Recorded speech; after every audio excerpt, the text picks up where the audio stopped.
उसी कविता में आगे की पंक्तियां हैं ये। आप देखिए कितना सुंदर वर्णन किया है उन्होंने। स्वयं को इस संसार से बिल्कुल अलग मानते हैं, इसलिए वो कहते हैं मैं और जब और कहाँ का नाता, मैं बना बना कितने जग रोज मिटाता, जग जिस पृथ्वी पर जोड़ा करता वैभव, मैं प्रतिपग से उस पृथ्वी को ठुकराता। यहाँ उन्होंने बताया है कि मैं और यानी मेरी प्रवृत्ति और है, मैं पूरी तरह से प्रेम में डूबा हुआ हूं, प्रेम से ओतप्रोत हूं। और जब और ये संसार वो और है, उसकी प्रवृत्ति और है। वहां सारी चीजें एक छल के समान है, एक भ्रम के समान है, जिसमें आदमी जिंदगी भर जीता है और अंत में मर जाता है। तो और कहाँ का नाता? फिर आगे कवि कहते हैं तो मुझ में और इस संसार में नाता कैसा है?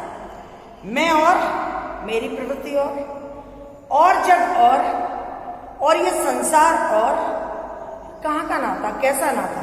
क्योंकि बीच में कोई विचारों का सामंजस्य तो है नहीं, तो फिर हमारा उनका नाता कैसे हो सकता है? मैं बना बना कितने जब रोज मिटाता। कभी कहता है कि ऐसे संसार की मेरी जिंदगी में कोई अहमियत नहीं है, ऐसे संसार मैं पता नहीं कितने रोज बनाता हूं और रोज मिटा देता हूं। मैं रोजाना ऐसे संसार बनाता हूं और रोज ही ऐसे संसारों को मैं बिल्कुल मिटा देता हूं। जब जिस पृथ्वी पर जोड़ा करता वैभव, ये संसार इस पृथ्वी पर वैभव के सामान जोड़ता है। आपने देखा होगा कि जब से हम जन्म लेते हैं उसके कुछ सालों के बाद से हमें जब एहसास होता है तो लगता है कि हमारे माता पिता या जब हमारे लिए एक से एक ऐश्वर्य, एक से एक वैभव की चीजें लाने में जुटे रहते हैं, उसके लिए वो भाग दौड़ करते हैं, और जब हमें होश आता है तो हम भी उसी चीज में लग जाते हैं। हम अपने जीवन को सुगम बनाने के लिए सांसारिक धन दौलत, उसके लिए चाहे हमें छल करना पड़े, चाहे हमें फरेब करना पड़े, लेकिन फिर भी हम उसमें निरंतर लगे रहते हैं। और इस तरह से हम देखते हैं कि संसार जिस पृथ्वी पर वैभव के सामान जोड़ता है, जिस पृथ्वी पर वो अनेकों प्रकार की सुविधाओं को अपने लिए जोड़ता है, अपने लिए संग्रहित करता है, मैं प्रति पग से उस पृथ्वी को टुकराता। मैं अपने पैरों के एक ठोकर से उसको ठुकरा देता हूं। मेरी जिंदगी में ऐसे सांसारिक वैभव की कोई कीमत नहीं है। होगा वो सबों के लिए बहुत अच्छा, लेकिन मेरे जीवन में ऐसी सुख सुविधाओं को कोई स्थान नहीं दिया मैंने। ऐसी सुख सुविधाएं मेरी जिंदगी में बिल्कुल भी मुझे व्यथित नहीं करती हैं, और मैं अपने पैर की हर ठोकर से ऐसी सुख सुविधाओं को ठुकरा देता हूं। तो यहाँ कवि ने अपनी अलगाववादी विचारों को व्यक्त किया है। वो कहता है कि संसार की प्रवृत्ति अलग है, वहां के लोग सांसारिक सुखों के पीछे भागते हैं, जानते हुए भी कि नश्वर है, फिर भी वो भागते हैं। लेकिन कवि की प्रवृत्ति अलग है, वो प्रेम को अपने जीवन में सर्वोपरि स्थान देता है, और इसीलिए वो चाहता है कि सभी लोग संसार के ऐसे ही बन जाएं, और नहीं तो ऐसे सांसारिक सुखों को वो हर पद पे, हर कदम से ठुकरा देता है, ठोकर मार देता है। आगे की पंक्तियों में वो कहता है कि मैंने अपनी दुनिया अलग ही बसा रखी है, और मैं जिस चीज को लेके परेशान होता हूं उसमें भी एक संगीत होता है। यहाँ देखिए, आप पंक्तियों में देखिए उसका सौंदर्य। मैं निज रोदन में राग लिए फिरता हूँ, शीतल वाणी में आग लिए फिरता हूँ, हो जिस पर भूपों के प्रासाद निछावर, मैं वो खंडहर का भाग लिए फिरता हूँ। यहाँ कवि ने कहा है कि मैं अपने रोदन माने रोना, या अपना दुख, या अपना अवसाद, तो कवि कहता है कि मैं अपने अवसाद में भी एक संगीत जैसी मधुर ध्वनि लेकर घूमता हूं, क्योंकि मेरा जो दुख है ना वो भी इस संसार के सुखों से कहीं उत्तम है, कहीं ज्यादा सुख देने वाला है, संगीतमय है। शीतल वाणी में आग लिए फिरता हूं, इसीलिए कवि की वाणी शीतल तो है, शीतल होते हुए भी प्रेम रूपी ऊर्जा से भरी है। प्रेम रूपी आग लेकर के वो घूमता है और अपने प्रेम की इस ऊर्जा को हर समय अपने शरीर में भरे रहता है। इसीलिए उसकी वाणी शीतल होते हुए भी एकदम से आग जैसी उड़ती हुई प्रतीत होती है, क्योंकि जो लोग उसकी वाणी को पसंद नहीं करते, जो लोग प्रेम को पसंद नहीं करते, जो लोग सांसारिक सुखों को ही अपना मानते हैं, तो उनको तो उसकी वाणी भी आग के समान नजर आती है।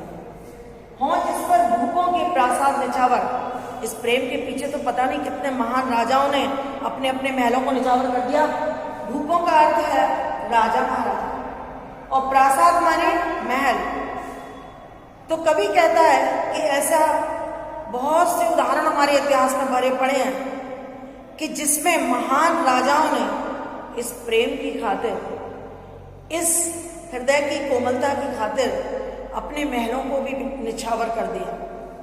और मैं वो खंडहर का भाग लिए फिरता हूं, उसी के जो खंडहर हैं, उसी के जो टूटे फूटे अवशेष हैं, मैं उनके एक स्वामी की तरह हूं और मैं उन खंडहरों का एक हिस्सा मैं भी हूं। जिन महलों को राजाओं ने निछावर कर दिया, सुख सुविधाएं अपनी जिस प्रेम की शक्ति के आगे निछावर कर दी, उन्हीं में से एक खंडहर के समान मैं भी हूं, उन्हीं का एक टूटे हुए खंडहर का एक हिस्सा मैं भी हूं। कवि स्वयं को उन महलों के खंडहर का एक भाग मानता है, क्योंकि वो भी अपने प्रेम के हाथों मजबूर है। उसने भी अपने प्रेम की दुनिया में मग्न रहना सीख लिया है। उसने भी अपने सांसारिक सुखों रूपी महलों को ऐसी प्रेम के लिए न्यौछावर कर दिया है। तो ये पंक्तियां आपकी समझ में आ गई होंगी। अब हम इसका शिल्प सौंदर्य लेते हैं। शिल्प सौंदर्य में आप देखिए, मुक्तक छंद है, किसी छंद में बना हुआ नहीं, मुक्त रूप से लिखा गया है। इसमें पृथ्वी, वैभव, रोदन, शीतल, वाणी, प्रासाद आदि तत्सम शब्द हैं। तो हिंदी में तत्सम शब्दों का प्रयोग किया गया है। तो आपने देखा कि इसमें तत्सम शब्दों की अधिकता है। भाषा संस्कृत निष्ठ होते हुए भी सरल है और आसानी से समझ में आने योग्य। उसके अतिरिक्त इसमें और शब्द को 3 बार प्रयोग किया गया है, जिससे काव्य में एकदम सौंदर्य आ गया है। मैं और में कवि ने अपना अलगाव प्रकट किया है। जग और में संसार को अपने से अलग बताया है। और जो है दूसरा वर्ग, तीसरा वर्ग, वो योजक का कार्य कर रहा है, वो दोनों चीजों को जोड़ने का कार्य कर रहा है। उसके अतिरिक्त बना एक से अधिक बार एक शब्द की पुनरुक्ति हो रही है, इसलिए यहां पर पुनरुक्ति प्रकाश अलंकार है। एक ही शब्द एक शब्द के बराबर में जब आता है तो वह पुनरुक्ति प्रकाश अलंकार होता है। और जब जिसमें प्रतिपद में अनुप्रास अलंकार है, उसके अतिरिक्त शीतल वाणी में आग लिए फिरता हूं, इस पंक्ति में पूरी में विरोधाभास अलंकार है, क्योंकि यहां पर यह विरोध दिखा रहा है कि शीतल वाणी भी है और उसके अंदर आग भी है। उसके अतिरिक्त लिए फिरता हूं पद्मैत्री अलंकार है। उन्होंने अपने काव्य की पंक्तियों को बड़े ही उत्तम ढंग से प्रयोया है, जिसमें उन्होंने स्वयं को प्रेम में ही डूबा हुआ पाया है। और वो मानते हैं कि अगर कोई शक्ति है तो वो प्रेम की शक्ति है, जो दूसरे को भी अपना बना सकती है। वरना ये सांसारिक सुख जिसके पीछे दुनिया पागल है, दुनिया भागती है, वो सुख तो नश्वर है, किसी दिन नष्ट हो जाए। इसके अतिरिक्त आप यहां पर देखते हैं कि इन पंक्तियों में चूंकि पीछे तुकांत शब्दों का प्रयोग किया गया है, इसलिए इनको गाया जा सकता है। सस्वर हैं और प्रेम को उन्होंने सर्वोपरि माना है। आपको जैसा मैं बताती चलती हूं कि परीक्षा में इनमें से दो प्रकार के प्रश्न दिए जाते हैं, अर्थग्रहण संबंधी प्रश्न और काव्य सौंदर्य संबंधी प्रश्न। अर्थग्रहण संबंधी प्रश्न में तो इसके अर्थ से निकलते हुए प्रश्न पूछे जा सकते हैं। परीक्षा में कई प्रश्न हो सकते हैं, जैसे कि मैं और जब और कहाँ का नाता। पंक्ति में और शब्द की पुनरावृत्ति जो हुई है उसके चमत्कार को स्पष्ट कीजिए। तो आप वहां पर लिख सकते हैं कि इसमें मैं कभी अपने आप को अलग मानता है, जब और जब को भी अपने से स्वयं से अलग मानता है, मतलब खुद की प्रवृत्ति और जब की प्रवृत्ति अलग अलग है। और जो है दूसरा वाला और, वो बीच में योजक का कार्य कर रहा है कि मैं और ये जब और। तो इस तरह से काव्य में सौंदर्य आ गया है। यह आपका पहले प्रश्न का उत्तर होगा। अगर कहीं ये प्रश्न आ जाए कि मैं प्रतिपक्ष से उस पृथ्वी को टुकराता, कवि कैसी पृथ्वी को प्रतिपक्ष से टुकराता है, तो आप उसमें लिख सकते हैं कि जिस पृथ्वी पर लोग सुख सुविधाओं के साधन संग्रहित करते हैं, वो साधन अपने जीवन में उनके लिए छल कपट फरेब धोखा सब कुछ करते हैं, उन साधनों को अपने आराम के लिए लेने के लिए। तो ऐसे साधनों से भरी हुई पृथ्वी, ऐसी भ्रमित कर देने वाली पृथ्वी को वो अपने हर पग से हर कदम से ठोकर मारता है। अगर आप चाहता है कि एक प्रश्न कि इन पंक्तियों में अनुप्रास अलंकार के सौंदर्य को आप स्पष्ट कीजिए, तो आप उसमें दे सकते हैं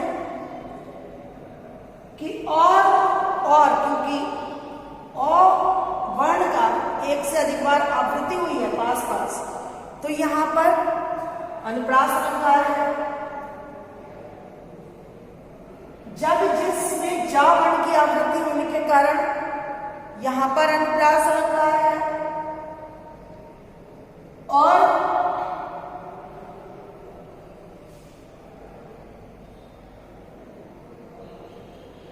बस इसमें आपका अनुप्रास अलंकार है।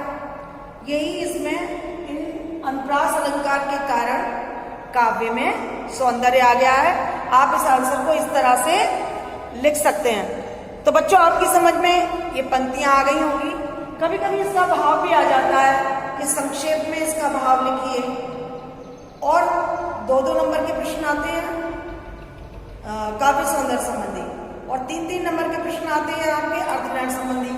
तो अगर भाव लिखने के लिए आ जाता है संक्षेप में, तो आप संक्षेप में लिख सकते हैं कि कवि जो है उसकी प्रवृत्ति प्रेममयी है, संसार की प्रवृत्ति भ्रमात्मक है, तो उन दोनों में कोई नाता नहीं है, बीच में कोई संबंध नहीं है। इसलिए कवि ऐसी पृथ्वी को अपने हर कदम से ठोकर मारता है और वो अपने दुख में भी एक संगीत सा महसूस करता है। अपना दुख भी एक संगीत के समान उसको महसूस होता है, और इसीलिए उसकी वाणी में शीतलता होते हुए भी प्रेम का ओज भरा हुआ है, प्रेम की आग भरी हुई है। और जिस प्रेम की खातिर बड़े बड़े महाराजाओं ने अपने अपने महलों को भी न्यौछावर कर दिया, ऐसे ही खंडर का वो एक हिस्सा है। ये आपकी इन 8 पंक्तियों का मैंने आपको सारांश, भावार्थ और प्रश्नों के उत्तर बता दिए। उम्मीद करती हूँ कि आप सबको समझ में आ गया होगा, और आप घर से चेष्टा करें कि जिस तरह से मैंने बताया है आप उसी प्रकार से इसके पूरे भावार्थ लिखेंगे और इसको याद करके अपने आप को तैयार करेंगे अगले चैप्टर के लिए। ठीक है बच्चों, नमस्कार। बस।